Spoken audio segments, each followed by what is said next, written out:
Welcome to the Real Estate Espresso Podcast, your morning shot of what's new in the world of real estate investing. I'm your host, Victor Menashe.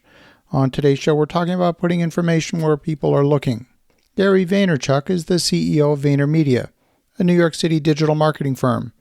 Gary is one of these guys that has the notion of attention deeply ingrained in his very being.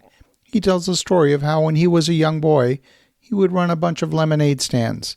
The lemonade stands were actually manned by older kids, but Gary designed the whole enterprise himself. He would post signs for the lemonade stands on trees and signposts, and he would sit by the side of the road and watch the eyes of motorists to see if the posted signs were catching the attention of the passing motorists. This is understanding the basics of attention at its most fundamental level. The fact is we're overloaded with marketers trying to vie for our attention, so we tune the vast majority of it out.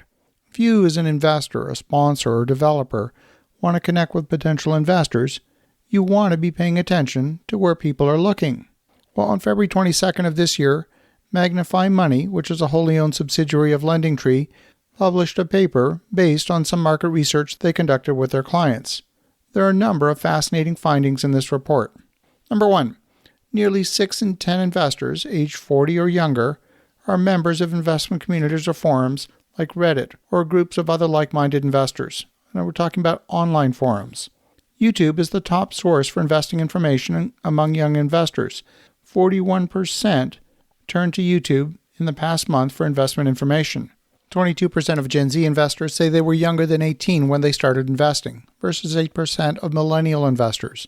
In fact, 40% of Gen Z investors say they were encouraged by their parents to begin investing, which backs their earlier start. Only 36% of young investors plan to use that money for retirement. Instead, 35% will primarily use those returns to make additional investments, while 19% will use the money to pay for a major purchase like a home or a car. Nearly two-thirds, 64% of investors 40 and younger, have withdrawn money from their accounts to spend. And of that group, the top 3 reasons were paying off debt, that's 35%, buying a car, 30%, or making a down payment on a home, fully a quarter of the people in that age group.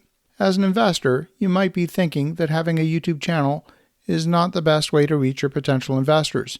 You might be thinking that TikTok is an app for sharing short dance videos. But the fact is, a significant portion of the investing public are turning to these sources for information. Now, you might decide that your ideal client is not a TikTok user, but you should remember, TikTok has 689 million active users on a monthly basis. That may seem like a small number when compared with Facebook's 2.7 billion users or YouTube's 2 billion users. That doesn't mean you should ignore those other platforms, but 689 million users is a significant potential audience. The data from Magnify Money is telling us clearly that the top platform for millennials and Gen Z is YouTube. In fact, it showed very clearly that 12% of Gen Z and 14% of millennials turn to podcasts as a source of information on investing. You have almost 4 times the size of the audience in that demographic group using YouTube compared with podcasts. As for what spurred them to start investing, it seems that young investors have taken parental advice to heart. When asked what influenced their choice to start investing, the largest majority of young investors said it was their parents' encouragement. Fully 36% of young investors got their start as a result of parental encouragement. That means there's a link between parents and kids when it comes to investing, but that's where it stops. While parents are often the reason young investors got into investing, they are turning to other sources like social media and friends to learn about investing. The survey itself was conducted by a third-party firm and consisted of an online survey of 1,536 Americans aged 18 to 40. The survey was conducted during the week of January 22nd of this year. So you might be thinking that your investors are likely not millennials, maybe not even Gen Z. There's not that many accredited investors in that age group. We're really talking about targeting less than 1% of the population. But if you're speaking to 1% of 689 million people, that's still an audience of almost 7 million people. Maybe you want to be more selective and speak to the top 0.1%. Well, that's still an audience of 700,000. The key is finding a way to connect with people who are out there looking for you, and you need to be hanging out where they are looking.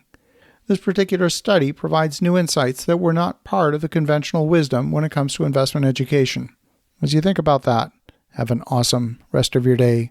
Go make some great things happen. And I'll talk to you again tomorrow.